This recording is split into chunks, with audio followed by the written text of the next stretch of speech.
go. All right. So we have a few more days.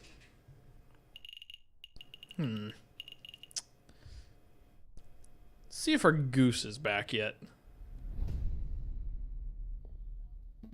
The fox in the code, yes. Good thought. It's probably the first thing we should do.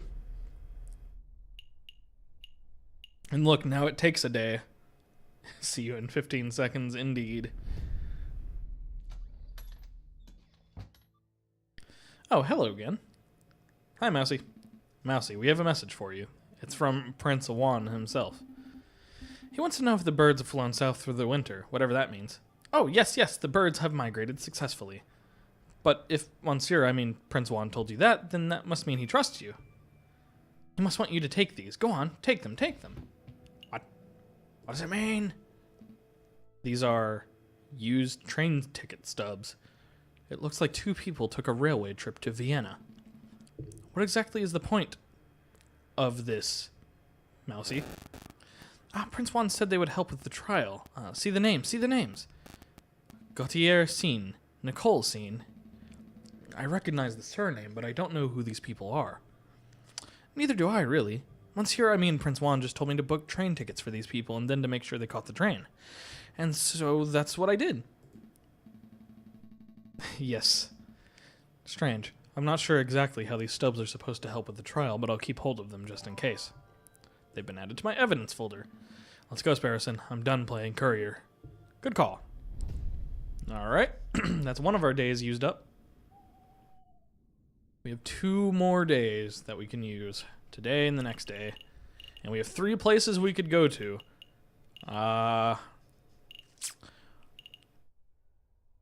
Let's go to the Chocolate Emporium last. Yeah. I don't know why I'd go back to the Louvre again. But I was thinking I could go to the Chocolate Emporium last because if I discover a person that I am suspicious of about the chocolate here, I don't know. Maybe I should go to the Chocolate Emporium first. Because I think it's the goose who bought it, probably.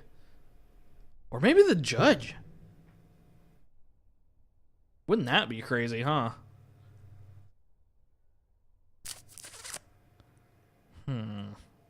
There's also a host of other places I could go that wouldn't take a day.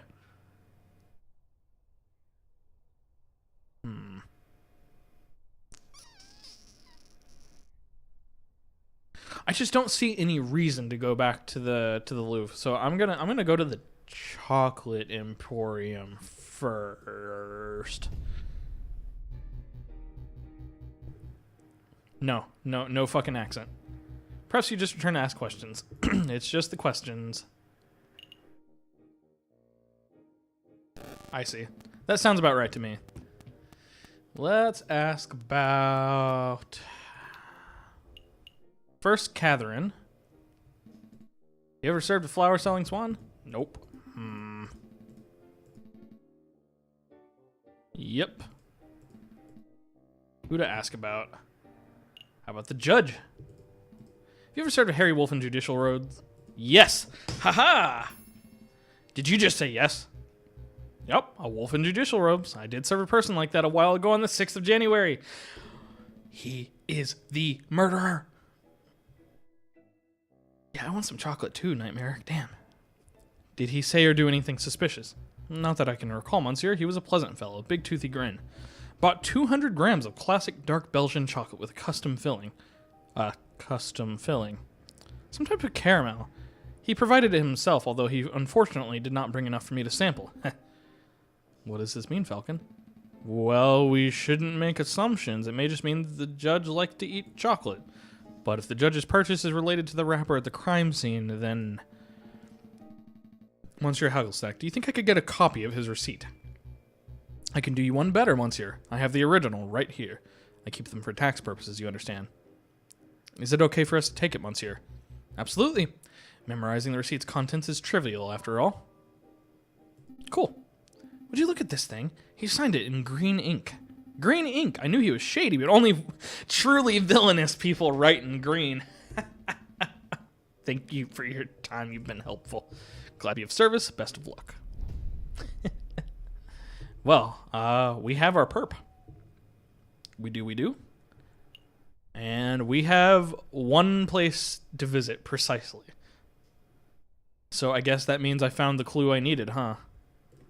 Well, here is our choice, singular. I'm feeling pretty confident about this case. The big picture is coming together nicely. I'm somewhat relieved that Prince Juan came clean.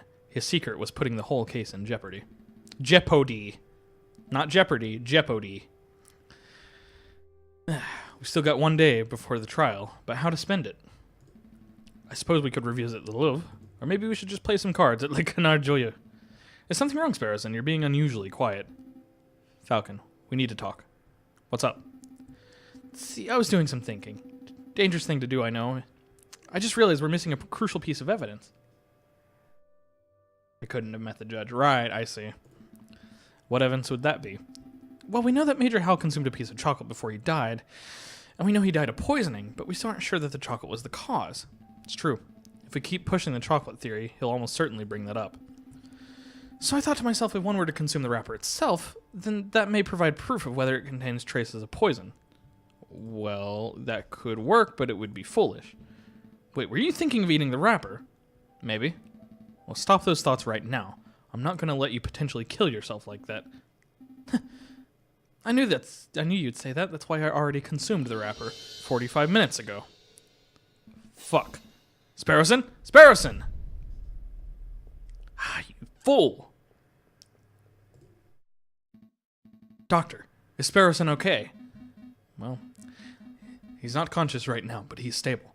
I think it's safe to see your friend is not on his deathbed. Oh, thank God. How did you say this happened again? It's a long story. Lawyering occupational hazard. Doctor, can you tell me what poison caused this? I have no idea. I'm an expert in mental health, not toxicology. But I've sent for a specialist who should be here by tomorrow morning. He will make a full assessment. It's good to hear. Thanks, Doctor. Take good care of him. Wait a moment. There is the matter of the bill. We'll have to discuss it later. I have an important case to prepare for, and I'm one partner down. I see. Well, rest assured your friend is in good hands. The bill! This is terrible. What the hell was he thinking? I can't win a case like this. Did someone say something? Oh, shit.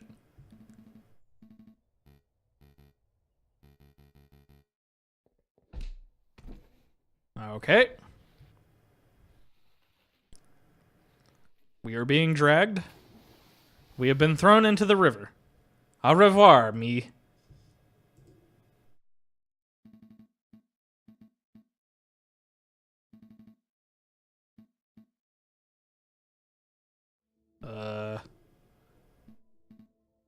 Damn Cataline? We're having a nightmare. I can't believe how easy you were to fool. I put on a cutesy voice, acted all innocent, and you ate the whole thing up. I made no mistakes. I did my duty as a lawyer. Your duty put an innocent man on death row, Monsieur Falcon. I hope you're proud of that. It wasn't my fault. Hey, where are you going? Out of my way, Severine. I'm not done talking to damn Cataline. It wasn't my fault. Is that the excuse you make after all of your failures? I'm not making excuses. Failure after failure after failure. No desire to improve yourself. You're a joke of a lawyer, JJ. Don't call me JJ. That's all you have to say? How pathetic. You don't even deserve to stand in your grandfather's shadow. My grandfather? What's happening? I'll prove you wrong. I can do better. Oh, it's you, Sparrowson. Have you come to berate me too? What? No, I'm just here to tell you to wake up. Wake up, Monsieur, wake up. Hey, can you hear me? I said wake up.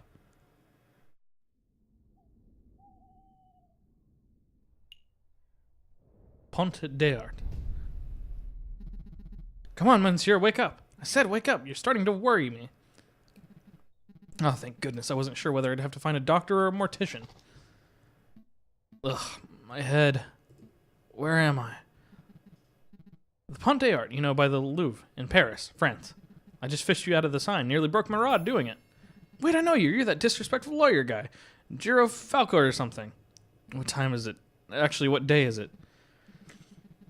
Well, it's the 21st of January and around 9 o'clock in the morning. I should have been at the court of assist 10 minutes ago. Well, you're running late, but take it easy. I'm sure they'll be understanding. Maybe if I sprint it. In your condition, that'd be stupid. Take a seat, clear your head. I'll go get some dry clothes. No time.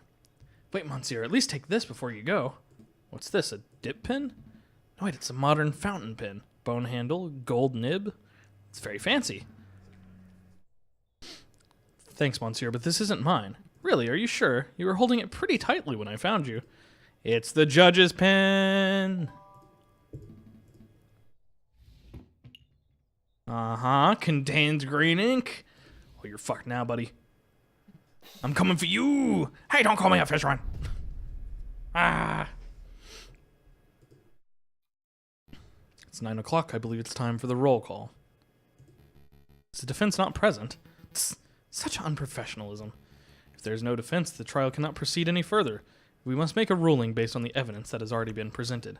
I will now converse with the jury. We shall decide whether he is guilty of murdering Major Hal and of conspiring to murder the king. Your Honor, may I have a word? Fine, but make it quick. I'm a firm believer that a trial must be orderly and punctual. There is no room for wishy-washy dilly-dallying, but it seems somewhat rash to end a trial session the moment it is due to start. Perhaps it would be prudent to wait 5 or 10 minutes in case the defense is just a little tardy. That's, I kind of respect this guy. He's not full of shit, you know? When he's wrong, he's like, yep. Then the trial still has a chance to proceed and justice will be served. You're the prosecution, are you not? You have nothing to worry about. A guilty verdict is all but guaranteed. Your Honor, you appear confused. I'm not here to secure a guilty verdict. Of course you are. You're a prosecutor. By definition, you're here to prosecute. No, my job description is to prosecute, but I'm here in the courtroom to ensure that justice is served. An unfair and unbalanced trial is not in the spirit of justice. It's very noble of you, but if the defense is absent, then there is little that can be done. I'll hear no more about this matter. I will now talk with the jury. The defense is present, Your Honor. You're too late, Falcon. Mon Dieu, JJ, you look like a total mess. Did you take a morning swim this sign or something? Something like that.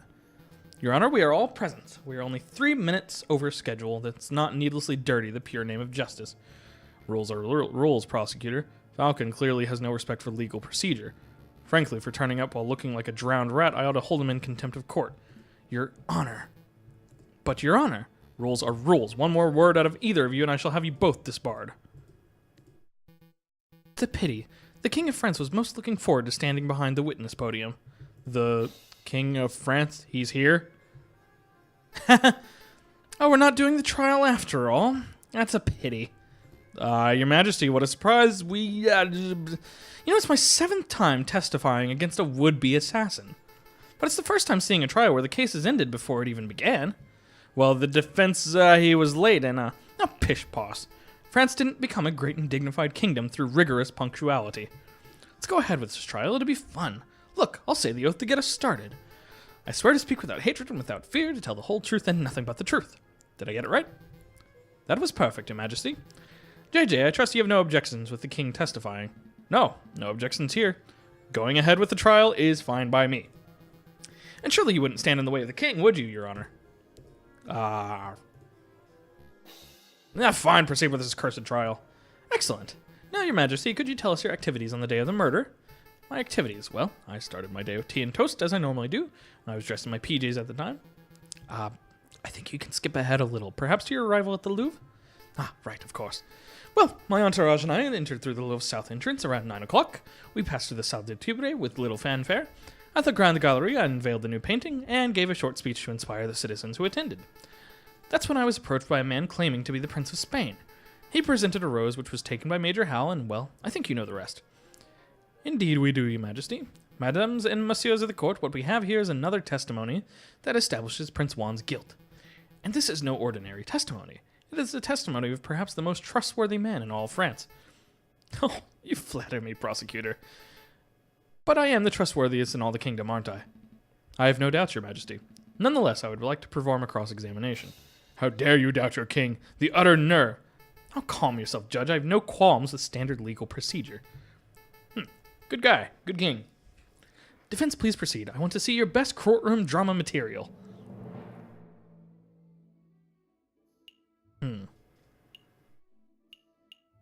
Is it time to reveal that he is not the Prince of Spain?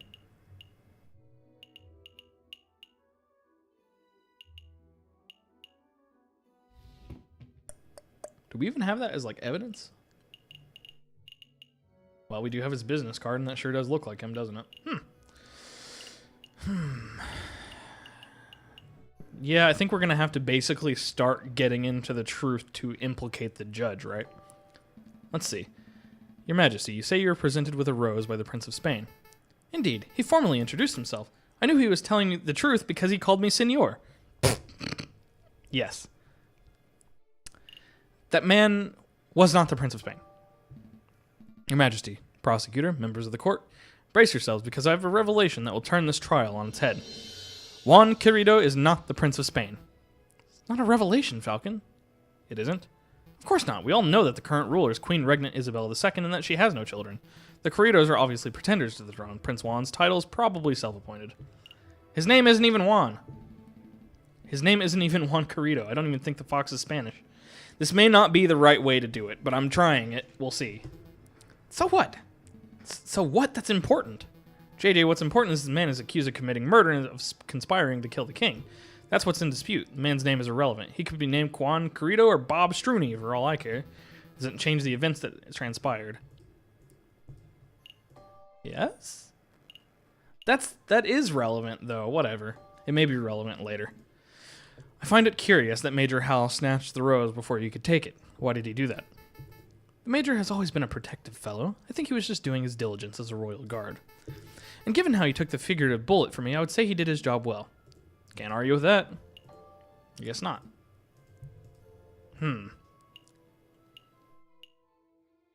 South entrance? I have no clue. Okay. Is he sure that he approached from the south entrance? Yes, he should be. I don't know. Did you see anyone suspicious around the Louvre's entrance? I'm afraid not. Just the regular riverside types, bourgeoisie, vendors, people who fish, and the like. I don't see the point of asking him if he's sure that he approached from the south. I'm pretty sure he approached from the south. Okay, let's talk about the Salle du Tibre, where the guard may have consumed the chocolate.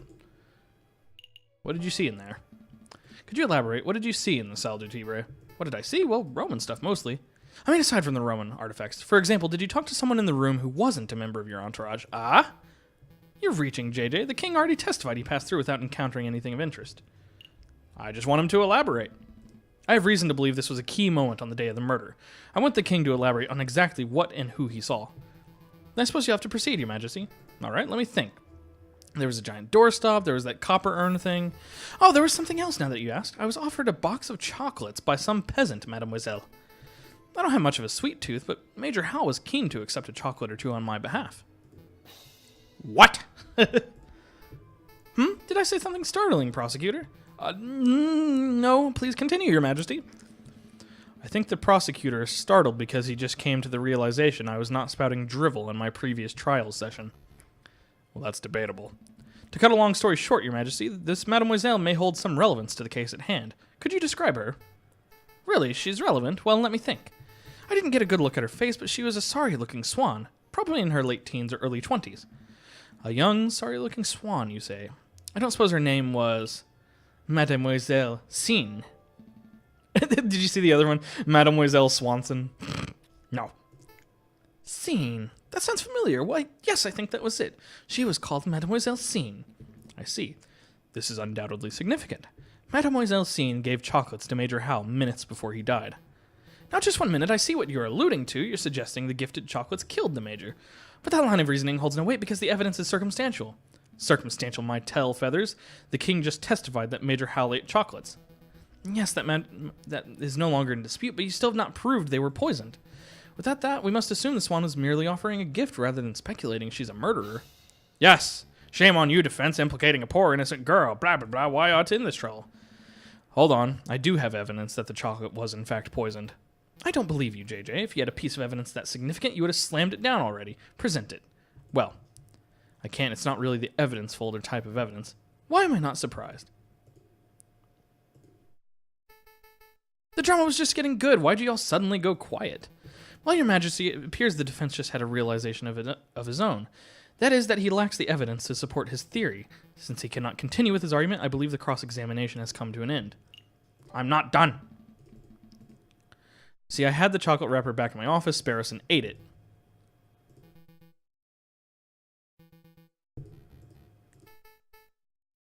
What? Thank you. Thank you, Sparrowson. Thank Christ. Sorry, I've always wanted to do that. Sparrowson, are you okay? Yep. The doctor said I have an iron stomach. Most of the poison passed straight through me. Speaking of which, I'd like to testify on that poisoned chocolate issue. It even got a doctor's note. See? Yes! Yeah! It's too late. The trial's over. Go fuck yourself. You can't be serious, Your Honor. The contents of that note could turn this entire trial on its head. You must allow it. Why are you constantly arguing with me? I thought the job of a public prosecutor was to assist the judges. I told you, Your Honor, my job isn't to get a guilty verdict. It's to ensure that justice is served. I like this guy. Even though he's a pompous asshole, he's doing his job. I swear, you are the worst prosecutor in all of France. Well, go ahead, Sparrowson. Read the contents of the note for the court to hear. This patient, Sparrowson, was submitted to Salpêtrière Hospital where he displayed a variety of symptoms. These included profuse sweatings, a rapid fever, and severe nausea. He was diagnosed with poisoning, probably originating from the plant known as aconite, aka monk's hood, aka wolfsbane. When we questioned the patient, he admitted to having consumed a discarded chocolate wrapper, potentially carrying the poison. Examining the contents of the patient's stomach confirmed this to be true. As a mental health professional, I believe this patient to be clinically... we can skip that bit. Yada yada. Okay, here we go. Signed, Dr. Fowrit. Thank you, Sparrowson. I don't think I'll even need to question you. Between your note and the king's testimony, every angle of the chocolate wrapper business has been covered. Awesome. Wait, did you say the king is here? You can get his autograph later. Nausea, fever, sweat. Yes, then. Hang in there. So what happens? Do I get cross-examined by the prosecution or something? Well, to be honest, I see little to cross-examine. Do your damn job, prosecutor. Cross-examine that little annoying liar bird. Tear his testimony to shreds. Judge. Your Honor, he has a note signed by a medical professional definitively proving the chocolate wrapper from the crime scene was poisoned. We could nitpick the details or delve into the doctor's credentials, but I fear it'd be a waste of the court's time. Nobody wants that. So then what the hell do we do now? We do nothing, Your Honor. This poisoned wrapper has introduced an element of doubt into the case. The prosecution must accept that. But is the level of doubt reasonable? Is it significant? I think the members of the jury will agree JJ's evidence is still tenuous. Tenuous. A step above circumstantial. You've proven a link, a not wholly illogical link, but you haven't proved beyond doubt that Major Hal was killed by the chocolate. You're still making far too many assumptions. Where's the empiricism that is required by any good court of law? Where are the witnesses who can back up your claims? Fuck you. Oh, I brought along a witness. Maybe she can help. Damn, Sparrowson. Yeah! Hello. You. Sparrowson, it's great to see you on your feet, and you've been an enormous asset to the case, but what are you trying to pull off now? Surprise witness. Surprise witness? Yeah, I remember you mentioning that he liked calling surprise witnesses, so I thought we'd beat him at his own game. I brought the flower girl, Mademoiselle Singh, so she can testify about Prince Juan's character. You're putting me in a difficult position, Sparrowson. Just moments before you arrived, we, the court, established that she is a possible suspect. What? That can't be right. Sparrowson, it's okay. Monsieur Falcon, I would like to testify. You want to testify? Do you understand what you're agreeing to? I do. I have accepted my fate. Prosecutor, do you have any objections to me calling upon Mademoiselle Singh as a witness? No, none. Bearing in mind, of course, that you are here to defend Prince Juan, not to convict Mademoiselle Singh. Prosecuting is my job. Of course. I have no objections either. Please proceed, witness. Speak the oath. The oath?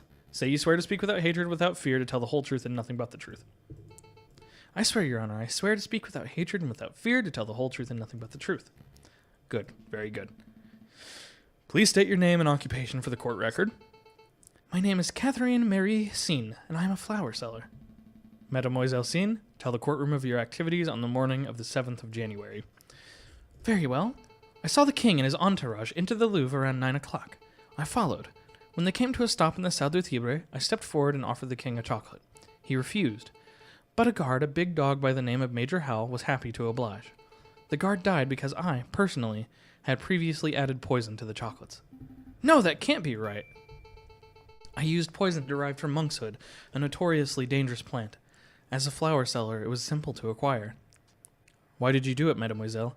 Why, monsieur, people have tried to kill the king before, and people will try again. He's a vile man who has no respect or love for the people who suffer under him. I did it to better the French people. I don't believe that at all. Falcon, say something. Mademoiselle, are you being coerced or threatened? Speak freely. No, monsieur, I'm confessing out of my own volition. It is my guilt and nobody else's. Huh. She's lying. Well, defense, it looks like you wormed a confession out of this murderous pute. I suppose that gets your client, Prince Juan, completely off the hook. Lucky you. So shall we wrap this court session up? No. No, not yet. I have further questions for the witness, Your Honor. Further questions? To what end? You've already proved your client's innocence. I wish to uncover the truth. You aren't here to uncover the truth. You're here to defend Prince Juan. And you've done that job with a disgusting level of diligence. Nonetheless, I believe the mademoiselle has omitted something of huge importance. I wish to question her further. Something of huge importance? I won't allow it. Fine. Can I at least show something to the witness? You and the prosecutor are a right pair of moralizing blowhards, aren't you? You're doing my head in. Fine. If it shuts you up, I will let you show one magical mystery item to the witness. I can't imagine you'll have anything up your sleeve to change the flow of this trial, though. Monsieur Falcon, save it. I have nothing more to say. Well, I have something for you. Your family, your parents, are already safe. Please take a look at these, mademoiselle. Train ticket stubs. Look at the names. Papa and Mama. In Vienna? Really? Are they really safe? They are. The tickets were arranged courtesy of the Fox. Then, that means the wolf has nothing to hold over me. I can speak freely. Indeed. Go ahead, mademoiselle. What are you two muttering about down there? I'm amending my testimony, Your Honor. Members of the court, everything I've said today has been the truth. I did go to the Louvre on 7th of January. I did present a box of poisoned chocolates to the king. Except it was not of my volition. I was threatened. I was forced to carry out the task under threat of harm. You see, my family has been struggling to get by. The winter has been harsh, and my flower business has been struggling. One day a man approached me, a man I assumed to be kind-hearted.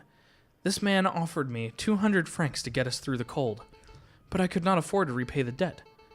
When I attempted to bargain with the man, he offered me a deal. Assist him with murder, and he would drop all debts. Refuse, and he would ruin me and my parents. I obliged, because the alternative meant death for those I love. The name of the man who did this is Judge Romulus. Ha! What a creative story. This is obviously a last-minute, desperate attempt at passing the buck. The sheer laziness of this girl to accuse a man she's never met before.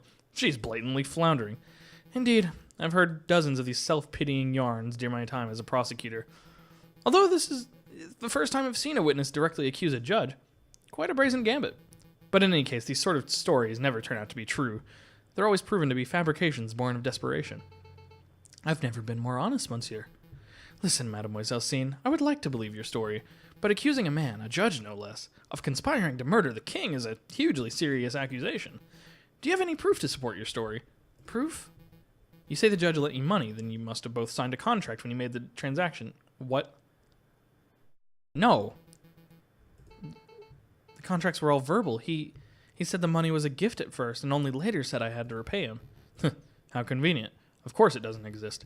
The mademoiselle has no proof because her story is a lie. Falcon, do something. Do we have anything to link the Judge Romulus to Mademoiselle Cene? A link. Of course. Members of the court, I know for certain that her story is true. I can say with certainty that Judge Romulus has made contact with Mademoiselle Cene in the past.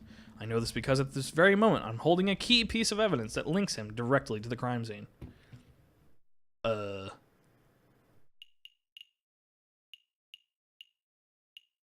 I would have to assume it's the receipt. Right? Yep. That's the only thing. I think you should take a look at this, Severine. Me? You don't trust it in the judge's hands. What? What is that? What does that piece of paper say? This is a receipt for a box of chocolates. from Lander Hagelslack's Chocolate Emporium on the 6th of January made out to a man named Romulus? The writing upon the receipt is clear. A man named Romulus bought chocolates on the day before the murder. These chocolates happened to have been of the same brand and flavor as the ones that were used in the royal assassination attempt.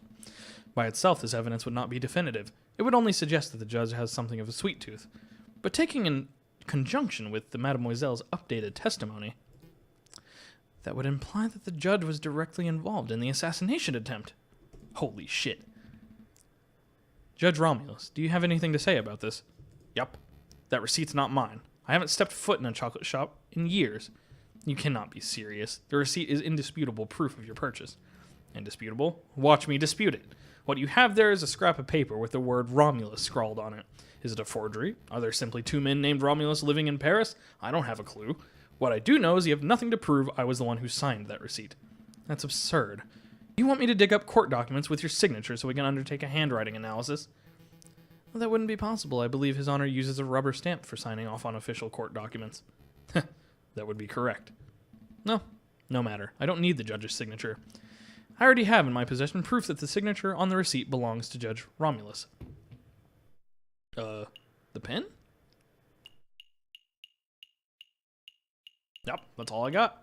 Pen! Oh, but first things first. I believe you dropped your pen, Your Honor. Oh, yeah, that's mine.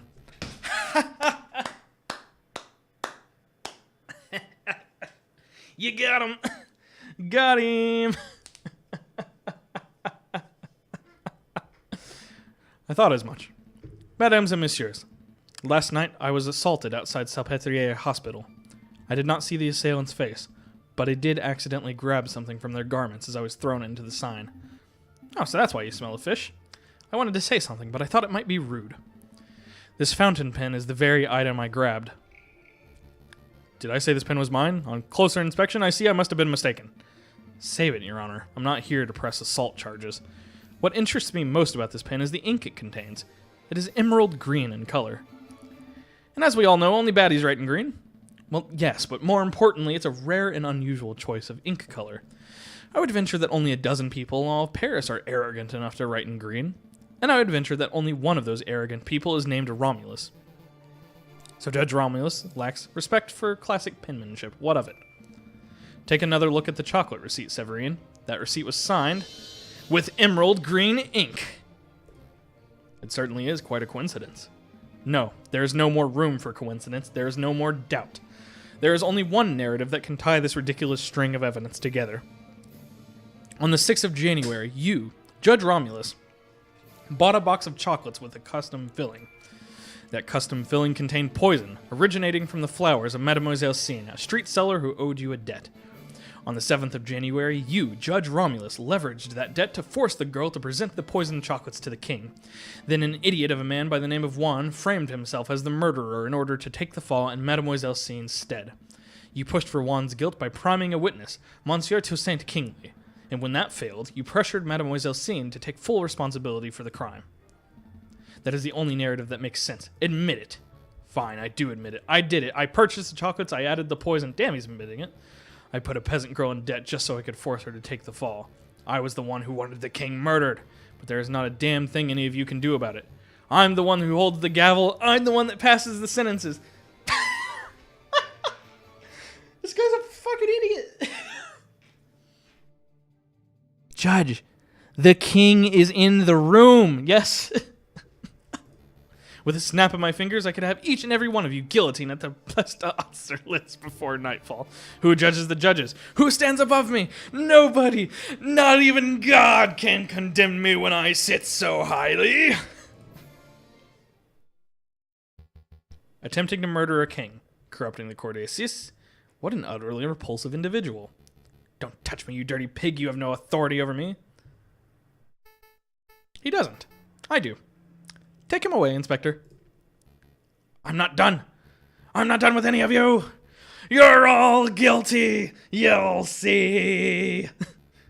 A revolution is coming. The rebels will overrun Paris. The king and the government will fall. The bourgeois will be slaughtered. We shall have a glorious second republic. Hey, don't touch me. Just another ranting lunatic, Your Majesty. Ignore him. Of course. Carry on, Inspector.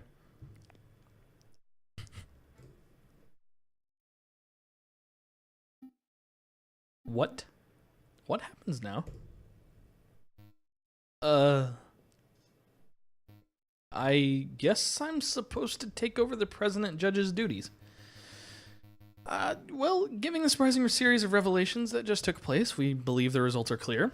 We find the defendant, Prince Juan Querido, to be cleared of all charges. We therefore find the defendant not guilty. Yay!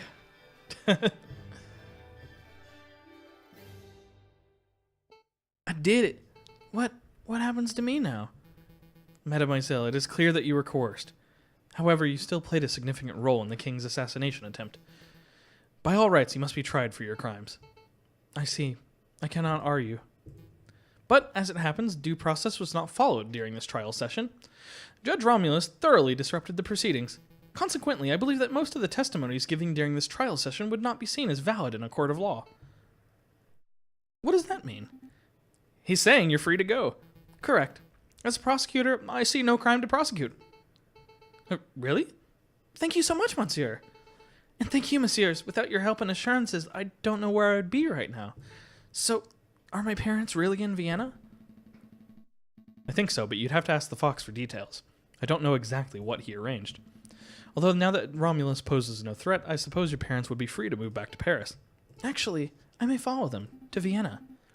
You need a holiday after all this drama? Well, yes, but also I want to get away from here before the fighting starts. You mean the revolution Judge Romulus mentioned. He doesn't seem mentally stable, but I have no mind. It's not just him, monsieur. In the streets, everyone talks of an uprising. If you were smart, you would clear out of here too. Oh shit, this really does have a revolution narrative. Thanks for the concern, mademoiselle. But we're far from smart, so we're staying put. I see.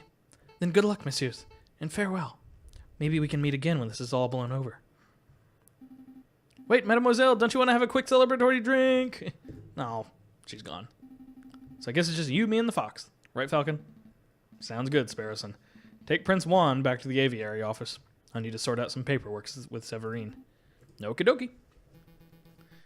I suppose the congratulations are in order, uncovering the truth in the way you did. It was quite a feat. Everything went far better than I could have hoped. But you surprised me at the end with that little lie of yours. Lie? This trial's testimonies are completely invalid? Bullcock. You and I both know that this trial has provided ample valid evidence for Mademoiselle Cine to be detained and tried. Even with the coercion accounted for, I bet she would still be found guilty of conspiracy or accessory to murder. So why are you holding back? 10, maybe even 5 years ago, I probably would have prosecuted Mademoiselle Cine. When I was fresh out of law school, I thought my role as a prosecutor was to condemn every potential criminal that came my way. I thought, if the guilty person ends up behind bars or on the hanging dock, then justice has been served. But as I gained experience, I started noticing the details. The details. The extenuating circumstances, the personal considerations. The gaps in the law where even when due process is followed to the letter, good people are punished and the wrongdoers walk free. I hated it, so I changed my role. I decided that I should not strive to secure a guilty verdict, but to ensure justice is served. I could prosecute Mademoiselle Cine, and she would definitely be convicted, but that would not serve justice. This guy should be a judge. He should be a judge. You're a good lawyer, Cocorico. Well, you're not terrible, Falcon. Can you drop the Spanish? I must congratulate you, Senor Falcon and Senor Sparrowson. What am I doing still using that old accent? I, of course, meant congratulations, Monsieur Falcon and Monsieur Sparrowson. It's no big deal. We're just doing our jobs. No, your job ended when you proved my innocence. Everything after that was you going above and beyond your duties. Of course, I was counting on you to do so. A lesser lawyer would surely have stumbled or caved in. Oh, but before I forget, your payment.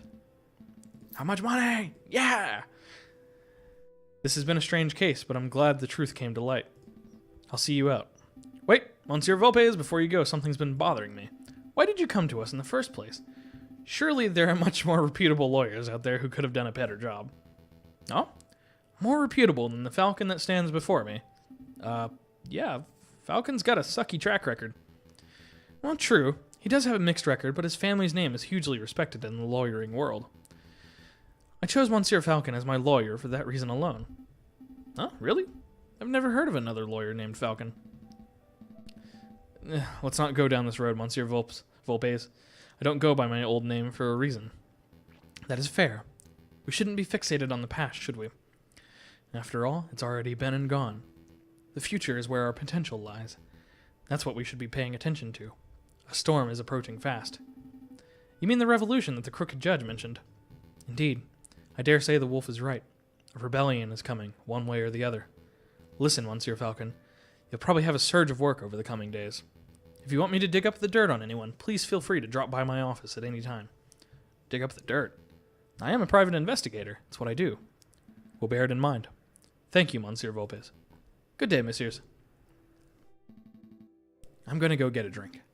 Seriously, Falcon? What? I was just going to ask if you wanted tea or coffee. Ha.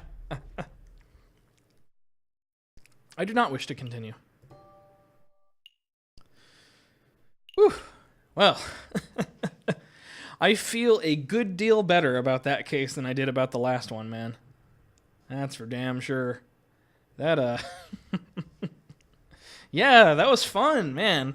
I really enjoy the story writing on these. These are damn enjoyable cases. Really liking these. I'm going to go ahead and end the local recording here, and I'll hang out to chat for a couple of minutes. Let's end that.